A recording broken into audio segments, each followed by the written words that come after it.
This conference will now be recorded.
This meeting is now called to order.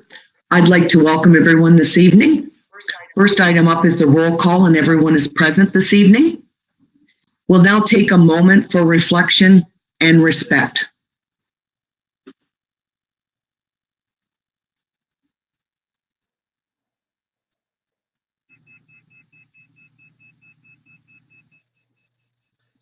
Thank you.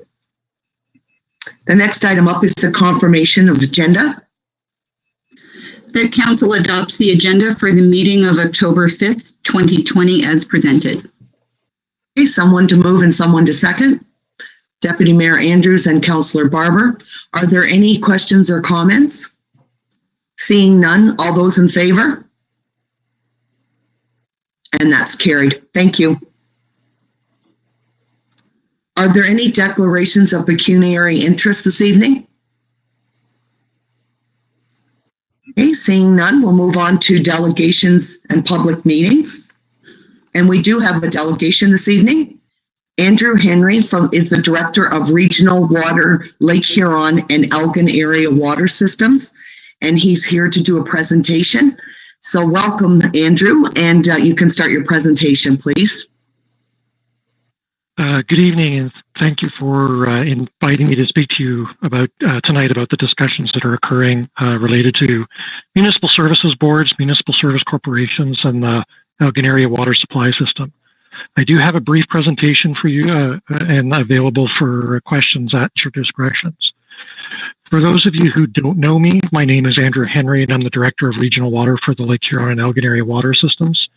I've been with this position now for nearly 20 years, or for over 20 years now, and I'm responsible for the administration and operation of the water supply systems to the municipality in this region of southwestern Ontario.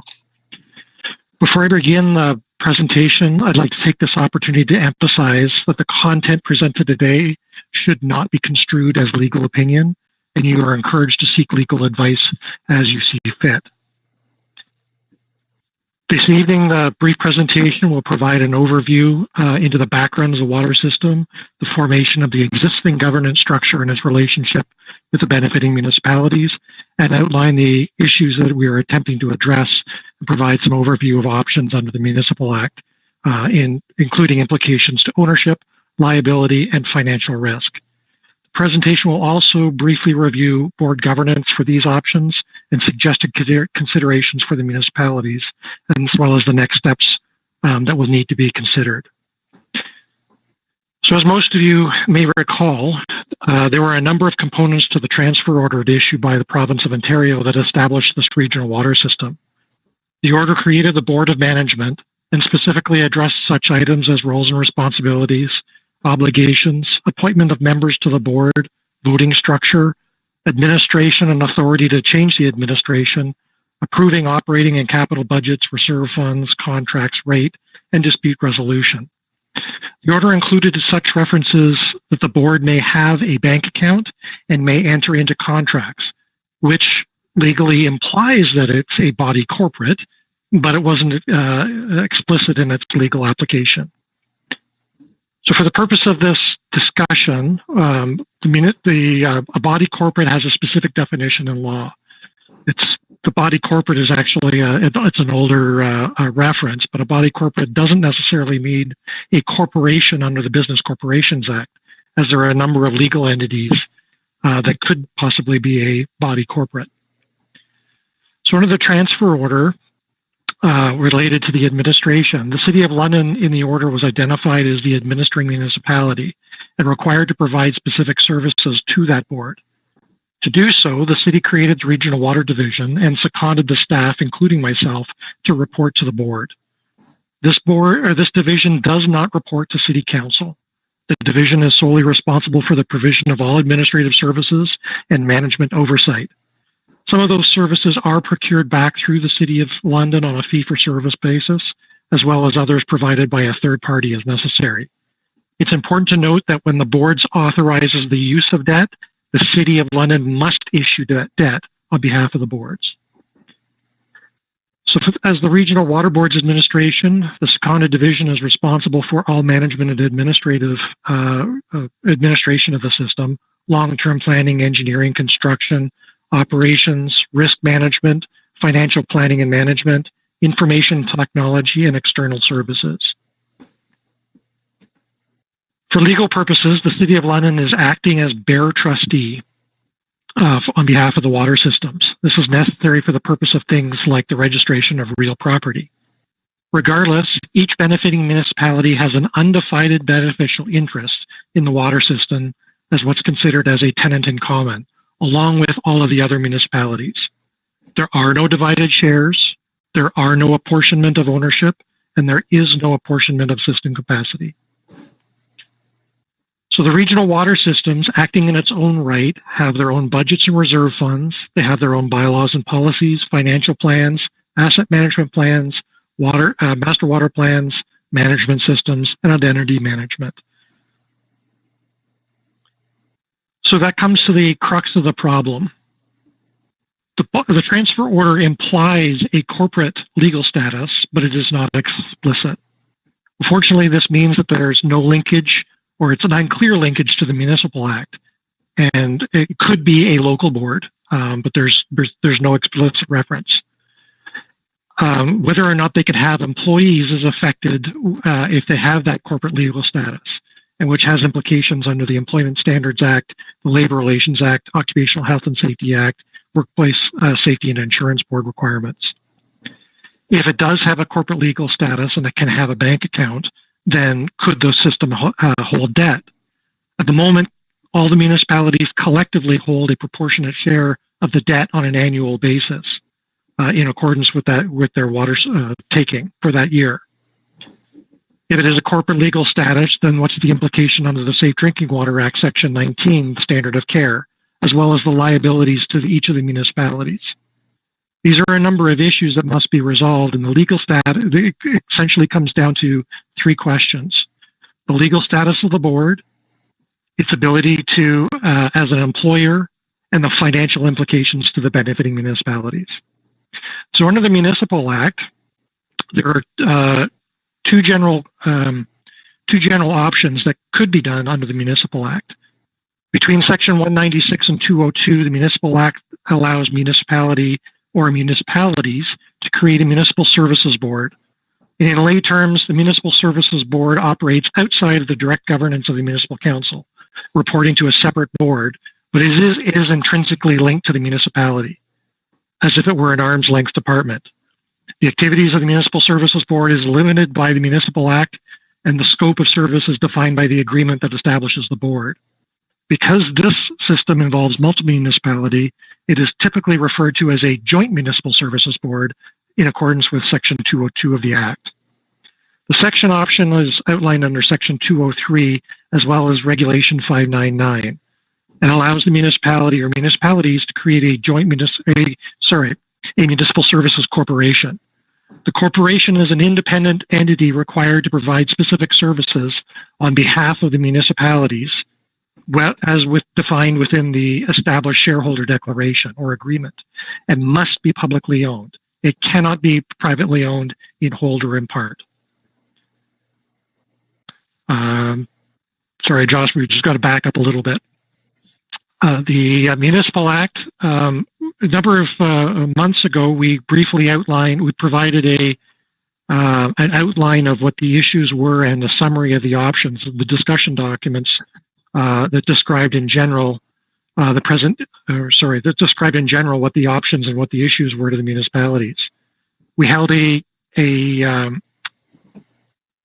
held a workshop with municipal representatives to go through the issues as well as present the theoretical options. Option one is do nothing. The board would continue with its legal status to be in significant question. The Board of Management would continue to govern the board members appointed by the municipalities. The undivided beneficial ownership as a tenant in common would continue, and the City of London would be the bare trustee. As a consequence, all municipalities must hold a proportionate share of the water system's debt without the ability to say no. The legal liability does extend to municipalities and respective councils for any decisions that are taken or not taken by the board. So this do-nothing structure looks exactly like this. There is a joint board of management that oversees the governance of the system, which may or may not be considered a local board under the Municipal Act. The administrative services are provided by the City of London, and we continue to use a contracted operations for the system operation. Option two, or the Municipal Services Board, or in this case it would be a joint municipal services board. So the legal status would be confirmed as a board body corporate. Its board members could be appointed by the municipalities and may or may not be considered a skills-based board. Under the Municipal Services Board option, the municipalities must hold a proportionate share of the debt. The legal liability in part it likely extends to the municipalities and their councils, but it does have some liability shield in place. It must abide by a Planning Act provincial policy statements and operate and provide services within the mandate established by the municipalities, including reporting requirement. It must have a code of conduct and there are restrictions on closed meetings as per the Municipal Act. With regard to a joint municipal services board, the structure would look virtually identical. And in fact, a joint municipal services board would function almost identical to the existing structure, except its legal status would be confirmed. Option three, the Municipal Services Corporation, its legal status would be confirmed, including the fact that it's a body corporate, but it must be publicly owned in accordance with Section 203 and Regulation 599. Board members will be appointed by municipalities and may be a skilled-based board. The corporation may hold debt if it's allowed to by the municipalities. There is a limitation of legal liability back to the municipalities, as the board of directors or the board for the corporation is considered to be held liable for all the actions or inactions in the governance structure. It must abide by the Planning Act and provincial policy statements in accordance with the Municipal Act, and it must operate and provide services within the mandate established by the municipalities, or what's called the Shareholders Declaration, including the reporting requirements back to those municipalities. The Municipal Services Corporation can hold real property and own assets. It is not required to hold public meetings unless required to do so under the shareholders' declaration, but must abide by the Municipal Freedom of Information and Protection of Privacy Act. Municipal Services Corporation, in the simplest example, would look just like, very similar to what it does now, and would continue to act on behalf of the municipalities.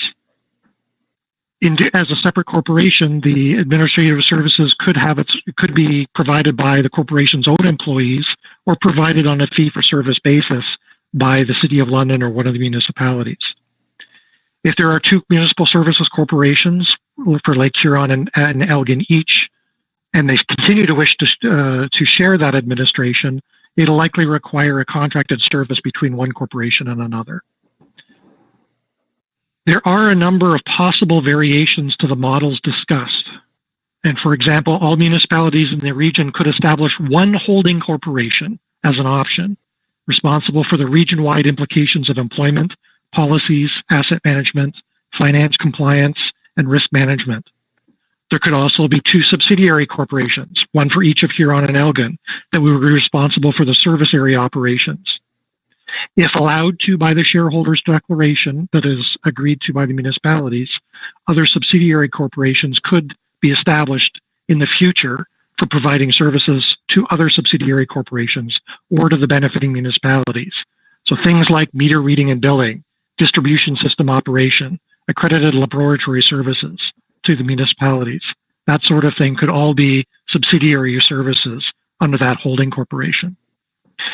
Now, I'd like to emphasize for council is that these are just examples of any possible scope of service, and they are completely hypothetical and subject to the agreement of the municipalities. This presentation should not be construed as a preference to one model over another, and should not be an indication of what is recommended, of the recommended scope may or may not be. The entity is this is entirely up to the municipalities and subject to future discussions. And the current water boards have no standing in those discussions or decisions. This presentation should only be construed as conceptual discussion or what's possible and what's not. So when we look at the Municipal Services Corporation, further variation could be the joining of the two regional water systems into one municipal governing authority, either as a Municipal Services Corporation or a Municipal Services Board. This consolidates the administration and policy-related activities while continuing to operate within two service districts. This arrangement can be undertaken for either a Municipal Services Board or a Municipal Services Corporation, as I had mentioned earlier. So when it comes to the Board of Directors, we have two basic models. One is the Municipal Appointees as it's presented today, or as it's undertaken today, where each municipal council will appoint a person or persons for no specified term. The appointee can be anyone, including an elected official. And I could say for the last 20 years, most municipalities have chosen to appoint elected officials from their respective municipalities. The board members or director must act in the best interest of the system, not in the interest of the appointing municipality. That's a requirement of law. Under a skills-based board, municipalities could establish a process to appoint persons. It would be for a specified term and apply any term limits. It may be a combination of elected officials or individuals as specified under the agreement or shareholders declaration. And again, the board directors must act in the best interest of the system, not the municipalities. So this is handy if you want to have a governing authority that has specific skills in things like corporate administration, corporate financing, corporate accounting, governance, management system of water utilities, a number of different avenues that you could apply that could be of benefit to the water system's governance structure. This is by no means a signal that you should be considering this as you should be going to a skills-based board or a municipal appointees. They both have their benefits and their drawbacks. So under the shareholders declaration at the June workshop that was undertaken with the municipal representatives, we presented an outline of what a shareholders declaration could include. It did not, however, include all of the details. If the shareholder, rather than a shareholders declaration, if the municipalities choose to undertake a joint municipal services board, the content would be largely the same, except the agreement cannot allow the system to hold debt or assets. So the shareholders declaration covers things like purpose and governing principles. This is specifically guides the corporation and its future board of directors into what is required of them from their municipalities. It specifically defines the permitted activities of the corporation and the corporate governance requirements. It outlines the requirements for the board of directors and the directors of that corporation, whether or not it allows subsidiaries, what corporation approvals are required, and the reports to the member municipalities that are required. So as I draw this presentation to the closing remarks, I'd like to emphasize a few points for your consideration. When considering either of these options, either the do nothing, the Joint Municipal Services Board, or the Municipal Services Corporation, you should be considering the degree of dependence or independence of the water systems. The more dependence that you require, such as a Municipal Services Board, the more liability you retain. The more independence you have, the more reliance that you must take on the agreement or the shareholders declaration to ensure that that corporation continues to act in your best interest and undertakes the services which they are specifically required to. How do you want those board members appointed? Do you want them appointed through municipalities, an open called skills-based board, or a combination of the two? Who do you want to hold the assets and liabilities? How is the administration provided? Who is the employer? Define the scope of services in the for this Municipal Services Board and Services Corporation. For example, if you want this entity, the board or the corporation, to provide additional services beyond what's currently undertaken is treatment and transmission to the new municipalities. If you want that corporation or the board to provide additional services, what are you willing to allow? Do you want it just for your municipality or allow all municipalities to receive that service? Are there additional services that the individual municipality will request that's still within the scope or the reasonable breadth of requirements of the corporation or the board? So in our next steps, we've established a steering committee of municipal representatives to refine that recommendation. We've asked that each municipality appoint at least one person to represent the municipality. There are no decisions by this committee, but this committee will be negotiating on behalf of the municipalities.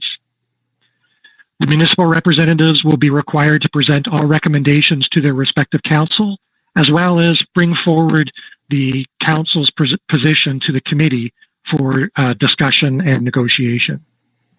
For the municipal services corporations, we'll also need to develop a business case, participate in public participation meetings, and undertake the drafting of a shareholders declaration.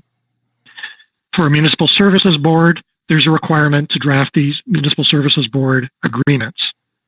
And then once that is completed, should all the municipalities agree to the same agreement, then we transfer the assets and the finances to this new entity as applicable. Mayor and Council, thank you for your moment tonight, and I'd be happy to answer any further questions or address any comments that you may have. Thank you very much, Andrew. Councillor Chapman, did you have a question? Yes, I do. What has brought about this this even being brought forward? Why are we doing this? So the simpler answer is I've been dealing with this over for 20 years. The province of Ontario issued the transfer order, and it became abundantly clear once we received that order that we didn't know what this entity was. We knew what the intention was on how it would function, but legally speaking, it was not clear what it was.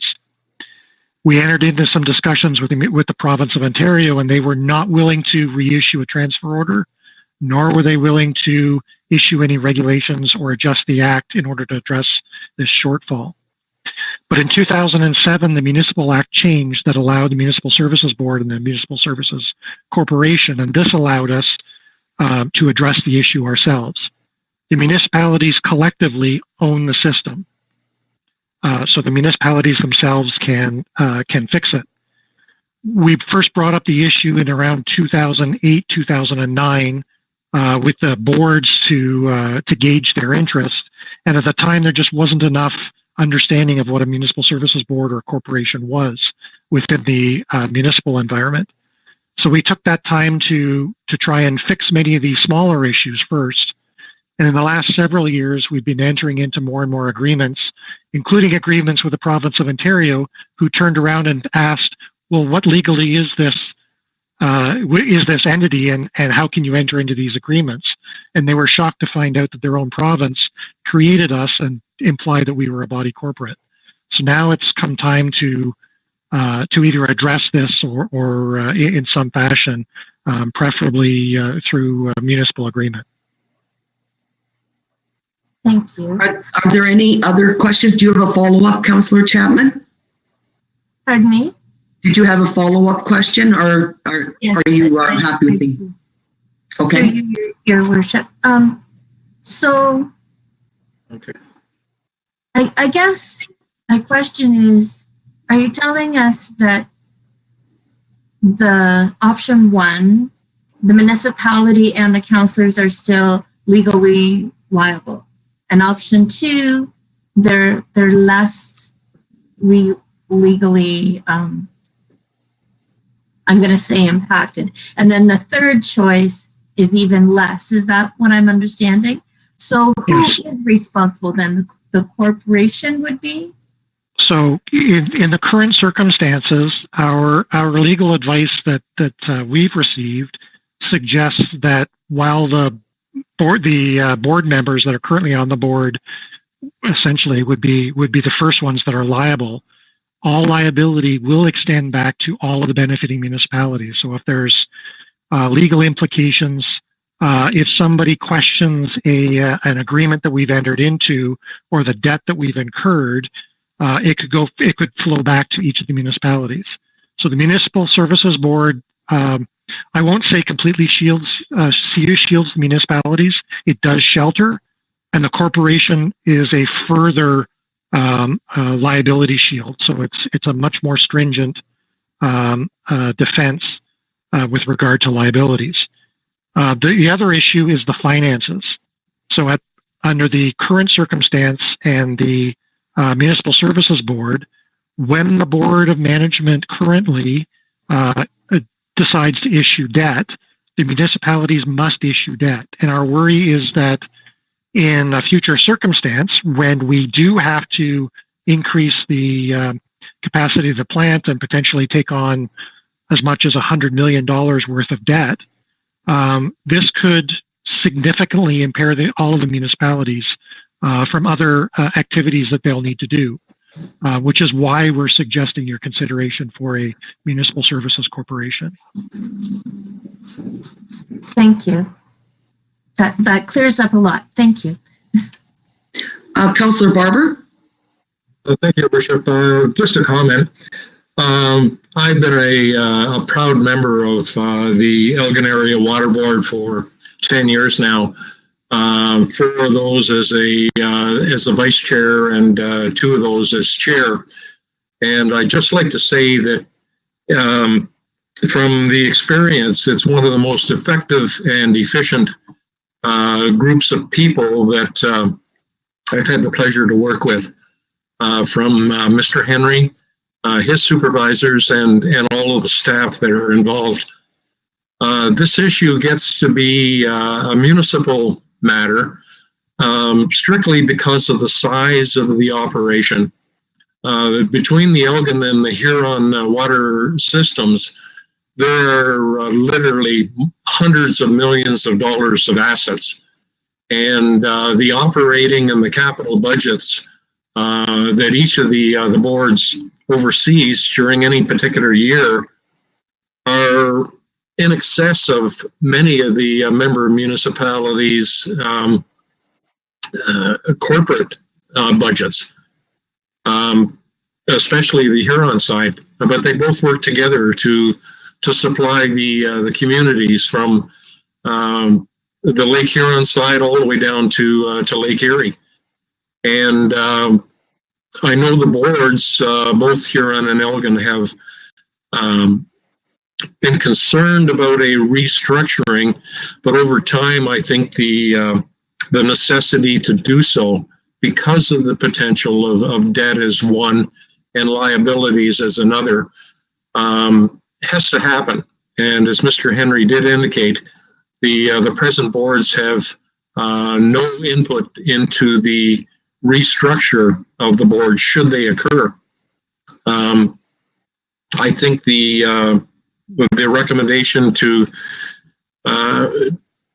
extend this to further to the stakeholders group that was formed and let them do their work, come back with whatever recommendations they may come out with, and see where it takes us. I think Mr. Henry mentioned, if he didn't, I'm sure he will, that everybody has to agree. No one member can disagree without this thing, and it would make it unsuccessful. So there has to be 100% buy-in right across the board, which will be a challenge. But I think that the ways and the means are out there to do it, and it's important that we move on. Thank you. Okay, thank you, Councillor Barber. Are there any other questions or comments? Okay, seeing none. Jenny, as the clerk, what I'm going to do is we will deal with this as item 8B in our action items, but I do believe you have a resolution. Yes, Your Worship, I do. That the presentation from Andrew Henry, Director of the Regional Water, Lake Huron and Elgin Area Water Systems, be received for information. Okay, someone to move and someone to second. Councillor Chapman and Councillor Charlton. Are there any further questions or comments? All those in favor? And that's carried. Thank you. So thank you, Andrew. We really appreciate you coming this evening, and we will be dealing with this a bit more in depth later on in the agenda. The next item up is adoption of council and committee minutes. I have a resolution that council approves the following minutes, the regular session held on September 21st, 2020. Okay, someone to move and someone to second. Deputy Mayor Andrews and Councillor Ham. Are there any questions or comments? Seeing none, all those in favor? And that's carried. Thank you. Okay, the next item up is the consent agenda. I have a resolution that items A through G of the October 5th, 2020 consent agenda be adopted as presented, with actions to be taken as noted. Okay, someone to move and someone to second. Councillor Chapman and Deputy Mayor Andrews. Are there any questions or comments about the consent agenda? Councillor Charlton?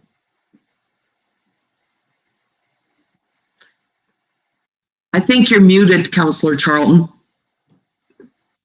Through your worship, there's an opportunity there for some of our staff.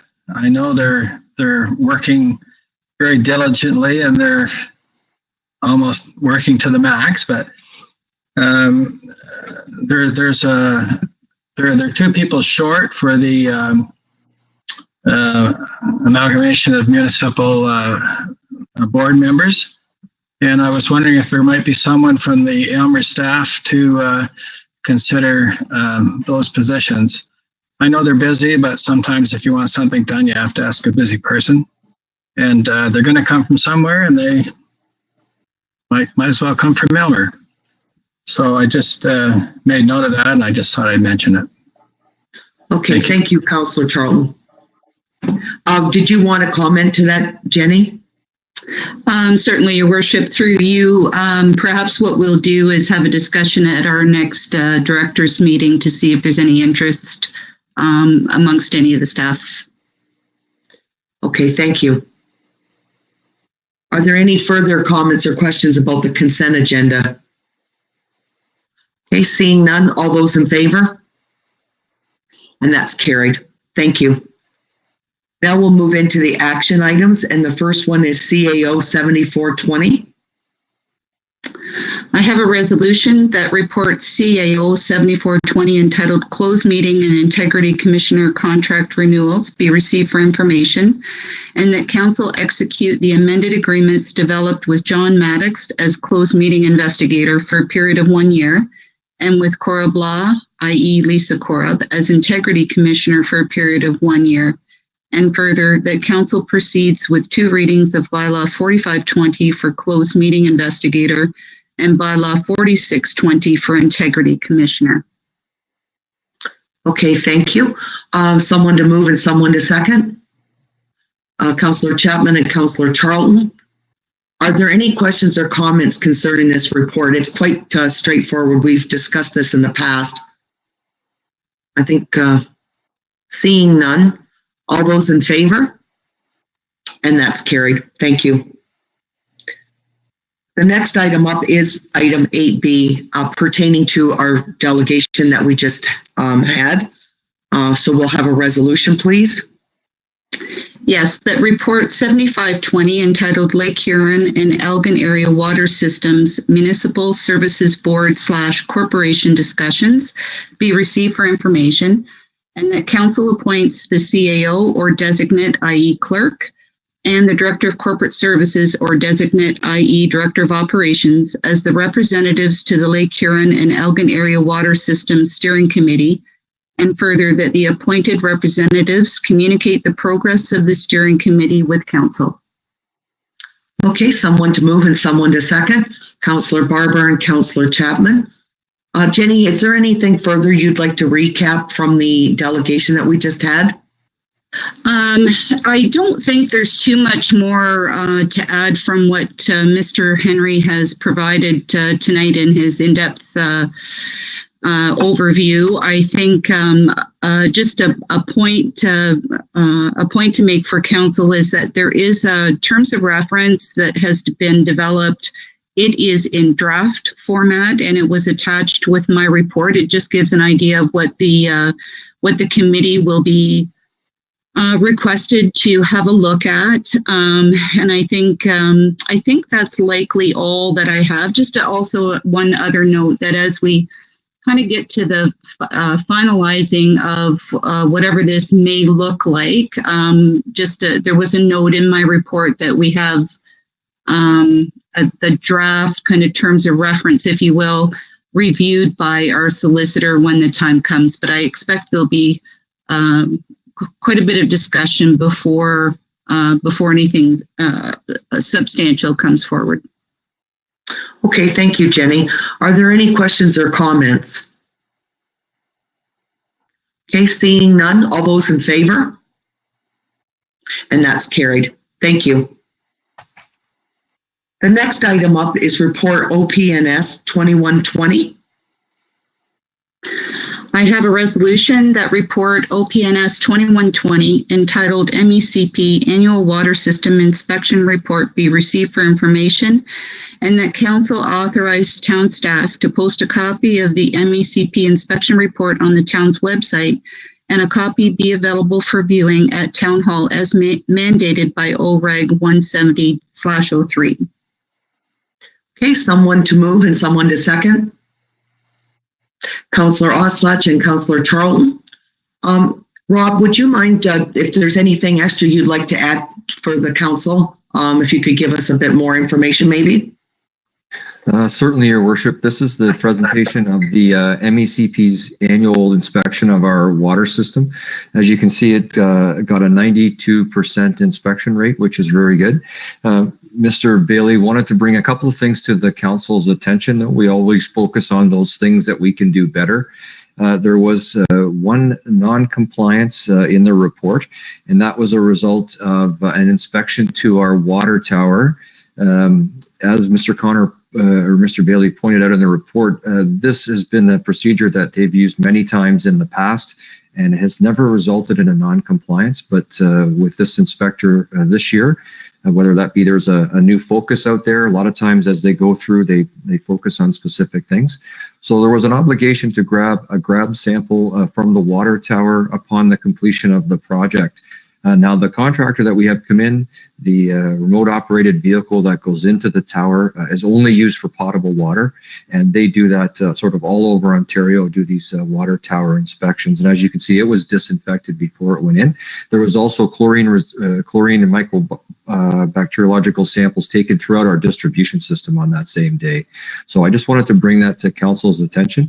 And we will revise our policies to ensure that we're in compliance for future years to come when we do this work. There were also two opportunities for improvement. One was around the logbooks, and Mr. Bailey, when he got here, made some revisions to the logbook, but he held off making those changes until he could actually consult with the inspector that was here. It's with these logbooks, it's fairly critical that you maintain the consistency, and if you're going to change, you want to consult. So that recommended improvement was actually initiated the same day of the inspection reports. So that was good to hear. So the other thing was a screen on the overflow. The mesh size on the screen of the overflow, the inspector felt was not tight enough, small enough, the openings, and they'd like to see that screen swapped out. I have had some experience with screens like that, and believe it or not, you can go too small in that they breathe in and out, and in the wintertime, those things can actually freeze up on you and cause you more challenges than not. So that's one thing that I want to look at with Mr. Bailey and see what's the best way to tackle that recommended improvement. Okay, thank you very much, Rob. Are there any questions or comments? Okay, seeing none. All those in favor? And that's carried. Thank you. The next item up is CORP 4120. Through your worship, I have a resolution that report Corp 4120 entitled Town of Elmer and East Elgin Community Complex Website Redesign RFP Project Award be received for information, and that council approves a recommendation to award the website redesign project to Floating Point, and further, the council authorizes the mayor and clerk to execute the necessary contract documents to facilitate the project. Okay, someone to move and someone to second. Deputy Mayor Andrews and someone to second, Councillor Chapman. Are there any questions or comments about this report? Okay. Did you want to speak to this at all, Kale? I'm happy to answer any questions, but it's fairly self-explanatory. Out of the 12 submissions we received, Floating Point scored the best and is able to bring the project in considerably under budget. So we're excited to get started and get a much needed update to both the town's website and the EECC's website, hopefully by sometime around the new year. Okay, thank you very much. Councillor Oslach. Yes, Your Worship. I'm glad to see this come to a conclusion. This has been needed for several years. I've navigated the town website and the ECC website many times, and I think it's about time that we update it, and I'm glad to see that we've finally done it. Okay, thank you, Councillor Oslach. Any further comments or questions? Seeing none, all those in favor? And that's carried. Thank you. The next item up on the agenda is CORP 4220. The resolution reads that report Corp 4220 entitled Cottonwood Hills Phase 2 Analysis Update be received for information, and that council approve the revised proposed zoning as presented for Cottonwood Hills Phase 2, and further, the council considers giving first and second readings to the bylaw to amend the Town of Elmer zoning bylaw 5799. Okay, someone to move and someone to second. Councillor Chapman and Councillor Ham. Kale, do you have anything further to add to your report? Yes, through you, Your Worship. When Sifton was asked to go back and reconsider some of the initial presentation that they provided to council in terms of their draft zoning, they did an excellent job of really identifying the areas where they really needed some leeway from the standard terms in our zoning bylaw, and where they could really make do with the existing lot sizes and zoning categories. So they've done an excellent job, and one of the attachments included is a color-coded zoning map of the proposed new zoning. The changes that came in this revision were really just to reduce the maximums. So as noted in the report, it's moving from a maximum lot coverage of 50% down to 40%, which council should be aware, it's still a 5% increase on the standard zoning term. So it is a site-specific zone, but much more in line with what we would consider normal practice or acceptable overages from our current zoning bylaw. So staff is able to support the application as presented, and we encourage council to consider giving first and second readings to support the revised zoning for the subdivision. Okay, thank you, Cale. Are there any questions or comments concerning this report? Councillor Barber? You're muted, Councillor Barber. My apologies. Thank you, Worship. To Cale, if I may, when a major development of this size asks for consideration to change the density of things, does that or could that become the basis of any rezoning when a comprehensive zoning bylaw amendment is made? Through you, Your Worship, if I understand Councillor Barber's question correctly, if there was a considerable increase in density, you're asking if that could be overturned by some challenge to it? Is that the question? No. Does that become the standard from which other projects would be measured? Through you, Your Worship, I think what I would say is that our zoning bylaw was put in place, the consolidated zoning, in 1999. And the practice over the last 20 years has been to reduce lot size in terms of frontage and actually try to accommodate the size of houses that people are looking for these days. And that has gotten larger over the last 20 years considerably. That being said, our road right-of-ways have actually widened as well. So we're making developers make do with a little less land as well. So I think that, would this be the new standard if we did a consolidated zoning bylaw? There's ability with zoning to actually control varying degrees. So for example, as an R1 may not change, but you may allow more leeway in an R2 or an R3 if you were to redo the zoning bylaw now. I think there is certainly some room for modernization. Okay, thank you. Are there any further questions or comments? Okay, seeing none, all those in favor? And that's carried. Thank you. The next item up is new business and matters of urgency. Okay, seeing none. The next one is reading of bylaws, first and second readings.